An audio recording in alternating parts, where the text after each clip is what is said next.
વાત મોટા વિવાદની છે. વાત સુરેન્દ્રનગરની છે કે જ્યાં રાજકારણમાં ગરમાવો આવી ગયો છે. ધ્રાંગધ્રા હળવદના ધારાસભ્ય દ્વારા કરવામાં આવેલ એક વિવાદિત ટિપ્પણીથી સમગ્ર પંથકમાં વિરોધનો વંટોળ જોવા મળી રહ્યો છે. ધારાસભ્યનું નામ છે પ્રકાશ વરમોરા અને એમણે હું તો શું કહ્યું, એમણે સોશિયલ મીડિયામાં એવી ટિપ્પણી કરી કે ગાંધીજી પણ દારૂ પીતા હતા.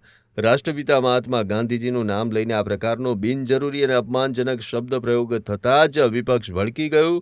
ધ્રાંગધ્રા શહેર કોંગ્રેસ દ્વારા ધારાસભ્યનો ઉગ્ર વિરોધ કરવામાં આવ્યો. રસ્તાઓ પર ઉતરી અને કાર્યકર્તાઓએ પ્રકાશ વરમોરા વિરુદ્ધ નારા લગાવ્યા. રાજકીય સંઘર્ષની આ પરાકાષ્ઠા વિરોધ પ્રદર્શનની ગંભીરતાને જોતા સ્થાનિક પોલીસ દ્વારા કોંગ્રેસ કાર્યકર્તાઓની અટકાયત કરાઈ. પણ સવાલ એ છે કે શું રાજકારણમાં વિરોધીઓને હરાવવા માટે મહાપુરુષોનું અપમાન કરવું જરૂરી છે? આમ ધારાસભ્ય પ્રકાશ વરમોરાના નિવેદનના કારણે રાજકારણ ગરમાઈ ગયું છે.